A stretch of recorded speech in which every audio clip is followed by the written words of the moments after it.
All right, so you got all this money, you put it into this pitless investment that we typically make. The B series, K series, whatever it is that you have, these buys can kind of go across this range that is going to save your investment, save your B series. And I'm going to tell you what those are because I made them myself. Let's go.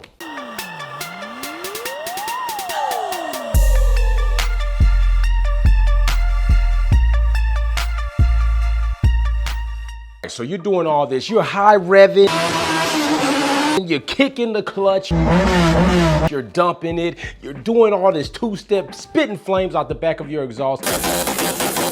And all that's fine and dandy. You got dynos, you got you some horsepower, but did you actually make the purchases that you needed to make to protect that investment that you have in this B series? It's often, a lot of times, people buy all the go fast equipment, but then spend less or no money on the safety equipment, which makes no sense to me. You want to go fast, and usually accidents happen at a high rate of speed, and at a higher rate of speed is, you know.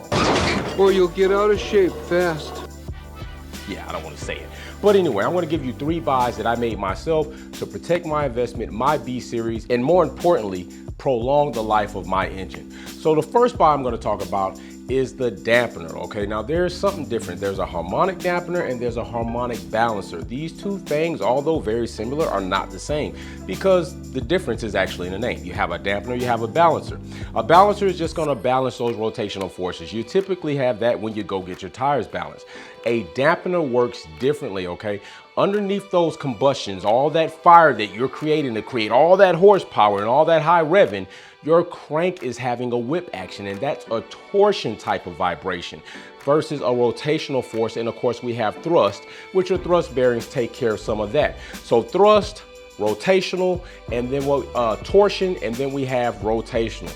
Okay, so underneath that torsion, you're having a whip action. Every time that combustion hits, your crank is whipping, and that transfers through to your harmonic balancer. Well, a lot of you haven't replaced that. What I did is I bought a fluid dampener. There's another type of dampener, and that's ATI, but these two dampeners are built different and also work differently. So your OEM dampener, let's just start there, okay? Your OEM dampener is built with rubber that kind of goes around the inertia ring, and that fails after time, like most rubbers do. That's why I tell you don't keep a rubber in your back pocket, sit on it, because then you end up with kids, unless you want kids, and that's fine.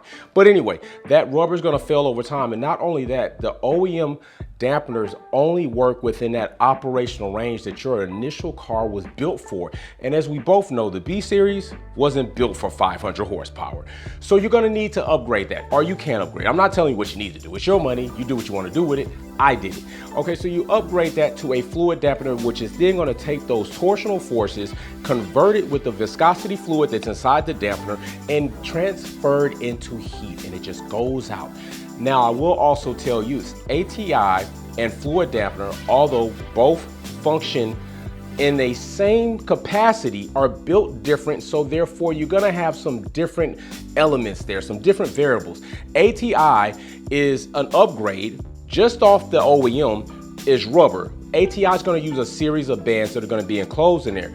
Well, you can imagine a series of bands are likely gonna be some type of rubber compound, which likely will wear over time, and ATI has been known to have to be rebuilt in order to be reinstated back to its operational standards, but still an upgrade and still something nice. Fluid dampener is different and changed the game by using a viscosity fluid. And yeah, you might say, fluid, how's that gonna stop anything? This shit's thick. And when I mean thick, I mean thick.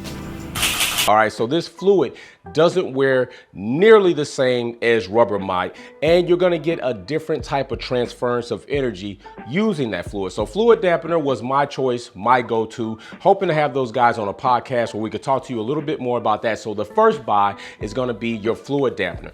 I also will tell you that although it may not give you more horsepower, it will unlock the horsepower that you already have. They say anywhere between 5, 10, 15 horsepower can be unlocked that you're losing due to those vibrations, due to all that bad shit that's going on in your motor. And if you get the fluid dampener or the ATI, it can be more harmonious. In their way, you save your motor and it sounds better. All right, well, it doesn't necessarily sound better, but it doesn't sound as bad. Just think about it like that. Anyway, next, buy 2 is gonna be the K-Tune belt timing tensioner, okay?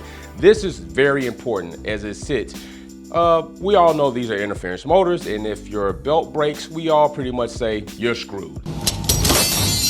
That means your valves are bent, everything's done, your head's got to come off, and you're hoping that that's it. You're hoping to drop a valve and have to do a whole bunch of other stuff. But anyway, interference motors, we're doing these timing belts a disservice because some of these motors like mine, or engines like mine, the B20 wasn't built with the ideal of having high revs. Therefore, I could run the risk of jumping a tooth, which screws up the timing, which then screws up the interference engine, and then screws me, and I have to put more money in it.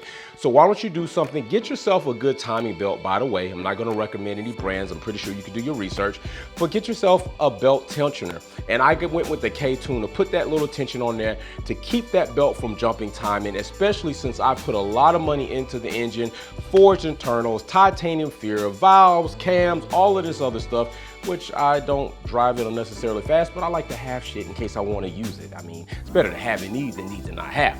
But anyway, K-Tune belt tensioner was my #2 buy to also preserve my investment in the B20. The next one is very simple. The #3 buy is Skunk 2 Lost Motion Kit. Now, you do have a lost motion kit already in your V series, but these are hydraulically functioning. And anybody knows hydraulics, pistons, rubber, seals, all that wears over time. Skunk 2 built these springs, which look kind of like beehives, which is kind of fitting for the B series, a beehive. Anyway, or Bumblebee, the Transformer. Anyway, so the lost motion kit is going to help you also in the valve train area. Definitely those OEM lost motion kits, hydraulically built, will fail over time. And if you're already putting more intensified stress on the valve train because you want to rev up, these are things that you have to consider doing, okay? So let's just go ahead and cover what we just went over. The 3 top buys, in my opinion, to preserve my B20 engine. The first one was the fluid dampener, and also keep in mind B20s weren't meant to rev over that. And if you are concerned about the SFI qualifications of the dampener, they are built to go up to 12K or 12.5K RPMs for over an hour, so that should be enough for you all, because most of you are drag racing, and I don't think you're gonna drag race for an hour. If you do, I think that's more like the Le Mans, and that's not a drag race. The next one is the K-Tune timing belt tensioner. Keep yourself from jumping a tooth, and keep yourself from dropping a valve, and keep yourself from being pissed off. The last and final one at 3 was the Lost Motion Kit by Skunk 2. Definitely well worth it. Check out those buys. None of those companies sponsored this video, and I'm not sending them a shout out because they paid me money. I'm just telling you what I've done in my build to give me a peace of mind, a bit more peace of mind that my engine will stay together, that it'll run smoothly, and it'll run as it is when it's tuned. So let me know what buys you've done below in the comment section. Don't forget to subscribe to the channel. You already know we have the JBI Just Build It podcast, and I have the Trap Star Cars podcast, starring Little Flip in the first episode, and we'll have another episode coming. All right, peace.